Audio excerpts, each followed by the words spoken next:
భారత్లో ఐఫోన్ల తయారీని చేపట్టవద్దని అమెరికా వద్దన్నారు. దీనిపై యాపిల్ సంస్థ రియాక్ట్ అయింది. తమ నిర్ణయంలో వెనక్కి తగ్గేదేలే అని తేల్చి చెప్పింది. ట్రంప్ వ్యాఖ్యలతో సంబంధం లేకుండా భారత్లో పెట్టుబడులు కంటిన్యూ చేస్తామని తెలిపింది. అంతర్జాతీయ స్మార్ట్ ఫోన్ కంపెనీలకు భారత్ అనుకూలంగా ఉందని తెలిపింది. ఇక్కడ ఉత్పత్తి చేయడం ద్వారా యాపిల్ వంటి సంస్థలు పోటీతత్వాన్ని అందిపుచ్చుకోవచ్చని సంబంధిత వర్గాలు భావిస్తున్నాయి. ఈ విషయంలో ఎవరు వద్దన్నా వెనక్కి తగ్గేదేలే అని తేల్చి చెప్పింది. అమెరికాలో విక్రయించే ఐఫోన్లలో అధిక శాతం జూన్ త్రైమాసికం నుంచి మేడ్ ఇన్ ఇండియా ట్యాగ్తో ఉంటాయని యాపిల్ ఇప్పటికే ప్రకటించింది. ట్రంప్ వ్యాఖ్యలతో భారత్లో తమ పెట్టుబడి ప్రణాళికలను మార్చుకునే ఉద్దేశం లేదని యాపిల్ కంపెనీ వర్గాలు స్పష్టం చేశాయి. దేశంలో భారీ తయారీ కేంద్రాన్ని ఏర్పాటు చేసే ప్రతిపాదన షెడ్యూల్ ప్రకారమే ముందుకు సాగుతుందని కంపెనీ ప్రతినిధులు ప్రకటించారు. పశ్చిమాసియా పర్యటనలో భాగంగా ఖతార్లో జరిగిన ఓ వాణిజ్య సదస్సులో ట్రంప్ ఈ వ్యాఖ్యలు చేశారు. ప్రపంచంలోనే అత్యధిక సుంకాలు విధించే దేశాల్లో భారత్ ఒకటన్నారు. కాబట్టి అక్కడి నుంచి అమ్మకాలు కొనసాగించడం కష్టమని యాపిల్ సీఈఓ టిమ్ కుక్కు ట్రంప్ సూచించారు. యాపిల్ తన సరఫరా వ్యవస్థను అమెరికాలో తక్షణమే సృష్టించడం కష్టసాధ్యం కాబట్టి దీనికి బిలియన్ల డాలర్లు ఖర్చవుతుంది. అమెరికా మార్కెట్ కోసం ఉద్దేశించిన ఐఫోన్లను భారత్లో తయారు చేయాలని, మిగిలిన ప్రపంచ దేశాల కోసం చైనాలోని ప్లాంట్లలో ఉత్పత్తి కొనసాగించాలని యాపిల్ నిర్ణయించింది. చైనాలో తయారై అమెరికాకు ఎగుమతి అయ్యే ఐఫోన్లపై భారీ సుంకాలను తప్పించుకోవడానికి కూడా ఈ వ్యూహం ఉపయోగపడుతుంది. ప్రస్తుతం ప్రపంచ ఐఫోన్ ఉత్పత్తిలో దాదాపు 15% భారత్ నుంచే జరుగుతోందని అంచనా. ఐఫోన్లతో పాటు ఎయిర్పాడ్స్ వంటివి తెలంగాణలో తయారవుతున్నాయి. 2025 ఆర్థిక సంవత్సరంలో 1.5 లక్షల కోట్ల రూపాయలటువంటి విలువైన ఐఫోన్లు ఎగుమతి అయ్యాయని కేంద్ర ఎలక్ట్రానిక్స్ ఐటీ శాఖ మంత్రి అశ్విని వైష్ణవ్ ఏప్రిల్లో తెలిపారు. ఇది భారత ప్రభుత్వ మేక్ ఇన్ ఇండియా కార్యక్రమానికి మరింత ఊతమిస్తోందని అభిప్రాయపడ్డారు.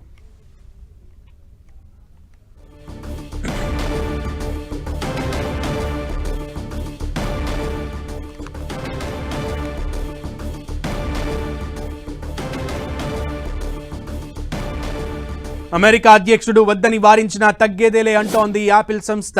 భారత్లో ఐఫోన్ల తయారీని చేపట్టవద్దని అమెరికా అధ్యక్షుడు డొనాల్డ్ ట్రంప్ వారించారు. దీనిపై యాపిల్ సంస్థ రియాక్ట్ అయింది. తమ నిర్ణయంలో వెనక్కి తగ్గేదేలే అని తేల్చి చెప్పింది. ట్రంప్ వ్యాఖ్యలతో సంబంధం లేకుండా భారత్లో పెట్టుబడులు కంటిన్యూ చేస్తామని తెలిపింది. అంతర్జాతీయ స్మార్ట్ ఫోన్ కంపెనీలకు భారత్ అనుకూలంగా ఉందని తెలిపింది. ఇక్కడ ఉత్పత్తి చేయడం ద్వారా యాపిల్ వంటి సంస్థలు పోటీతత్వాన్ని అందిపుచ్చుకోవచ్చని సంబంధిత వర్గాలు భావిస్తున్నాయి. ఈ విషయంలో ఎవరు వద్దన్నా వెనక్కి తగ్గేదేలే అని తేల్చి చెప్పింది యాపిల్ సంస్థ. అమెరికాలో విక్రయించే ఐఫోన్లలో అధిక శాతం జూన్ త్రైమాసికం నుంచి మేడ్ ఇన్ ఇండియా ట్యాగ్తో ఉంటాయని యాపిల్ ఇప్పటికే ప్రకటించింది. ట్రంప్ వ్యాఖ్యలతో భారత్లో తమ పెట్టుబడి ప్రణాళికలను మార్చుకునే ఉద్దేశం లేదని యాపిల్ కంపెనీ వర్గాలు స్పష్టం చేశాయి. దేశంలో భారీ తయారీ కేంద్రాన్ని ఏర్పాటు చేసే ప్రతిపాదన షెడ్యూల్ ప్రకారమే ముందుకు సాగుతుందని కంపెనీ ప్రతినిధులు ప్రకటించారు. పశ్చిమాసియా పర్యటనలో భాగంగా ఖతార్లో జరిగిన ఓ వాణిజ్య సదస్సులో ట్రంప్ ఈ వ్యాఖ్యలు చేశారు. ప్రపంచంలోనే అత్యధిక సుంకాలు విధించే దేశాల్లో భారత్ ఒకటన్నారు ట్రంప్. కాబట్టి అక్కడి నుంచి అమ్మకాలు కొనసాగించడం కష్టమని Apple CEO Tim Cook Trump సూచించారు. యాపిల్ తన సరఫరా వ్యవస్థను అమెరికాలో తక్షణమే పునఃసృష్టించడం కష్టసాధ్యం. దీనికి బిలియన్ల డాలర్ల ఖర్చవుతుంది. అమెరికా మార్కెట్ కోసం ఉద్దేశించిన ఐఫోన్లను భారత్లో తయారు చేయాలని, మిగిలిన ప్రపంచ దేశాల కోసం చైనాలోని ప్లాంట్లలో ఉత్పత్తి కొనసాగించాలని యాపిల్ నిర్ణయించింది. చైనాలో తయారై అమెరికాకు ఎగుమతి అయ్యే ఐఫోన్లపై భారీ సుంకాలను తప్పించుకోవడానికి కూడా ఈ వ్యూహం ఉపయోగపడుతుంది. ప్రస్తుతం ప్రపంచ ఐఫోన్ ఉత్పత్తిలో దాదాపు 15% భారత్ నుంచే జరుగుతోందని అంచనా.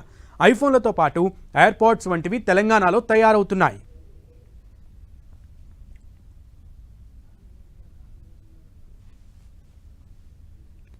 రైట్, ఇదే అంశానికి సంబంధించి ట్రంప్ వ్యాఖ్యలకు సంబంధించి మనం క్రాంతి బద్దెన మనకి అందుబాటులోకి వచ్చారు. క్రాంతి బద్దెన గారి కామెంట్స్ని విందాం. క్రాంతి గారు నమస్తే. నమస్తే అండి. సో ట్రంప్ వద్దని వారించినా కూడా యాపిల్ తగ్గేదేలే అంటోంది. సో ఎలా అనిపిస్తుంది, దీని గురించి ఏం చెప్తారు?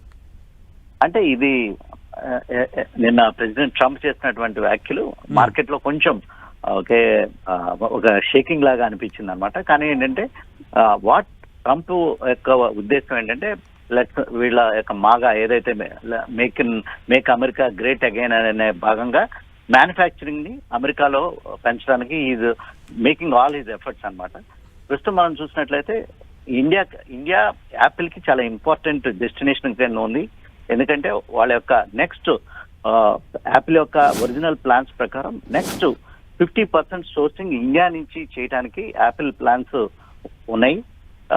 దానివల్ల ప్రస్తుతం the main reason why Apple is want to focus is they want a stable destination అనేది కావాలి. సో అందువల్ల ఫాక్స్కాన్ రీసెంట్ గా కూడా నిన్న కూడా మనం చూసినట్లయితే హెచ్సిఎల్ ఫాక్స్కాన్ కూడా యాపిల్ కి సంబంధించినటువంటి సెమీ కండక్టర్స్ ని సప్లై చేయడానికి నిన్న పెద్ద అనౌన్స్మెంట్ కూడా రావడం జరిగింది. సో యాపిల్ మన ఇండియాలో ప్రొడక్షన్ పెంచుకునే టైంలో ట్రంప్ నుంచి వచ్చినటువంటి కామెంటరీ చాలా వివాదాస్పదం అయింది. ఎగ్జాక్ట్లీ. మన ఇండియన్ గవర్నమెంట్ అయితే నార్మల్ గా ఇప్పుడు ప్రస్తుతానికి అయితే టైట్ లిప్డ్ గానే ఉంది. దీని మీద ఎటువంటి కామెంట్ ఇండియన్ గవర్నమెంట్ నుంచి రాలేదు, బికాస్ ఇది చాలా బైలాటరల్ అగ్రిమెంట్స్ సంబంధించింది. కానీ యాపిల్ కి మన ఇండియా డెస్టినేషన్ అనేది చాలా ఇంపార్టెంట్. నెక్స్ట్ యాపిల్ మార్జిన్స్ కనుక లాంగ్ టర్మ్ లో సస్టైన్ అవ్వాలి అంటే ఇండియాలోనే ప్రొడక్షన్ అనేది జరగాలి. ఇన్ కేస్ యాపిల్ కనుక వారి యొక్క ప్రొడక్షన్ ని యుఎస్ కి షిఫ్ట్ చేసినట్లయితే కొంత భాగం అన్న యాపిల్ కి లాంగ్ టర్మ్ లో వాళ్ళ యొక్క మార్జిన్స్ బాగా ఇంపాక్ట్ అవడానికి అవకాశం ఉంది. సో ప్రస్తుతానికైతే వరి అవ్వాల్సిన ఫ్యాక్టర్ ఏం లేదు, ఎందుకంటే it is a big initiative and big decision అనమాట. I don't think so immediate గా యాపిల్ అదే మనం అనుకున్నట్లుగానే యాపిల్ కూడా we are not going to move out of India అని చెప్పడంలో పెద్ద ఆశ్చర్యం ఏం లేదు, ఎందుకంటే because it is a very important strategic business decision అనమాట. Okay, thank you so much Kranti garu for your analysis.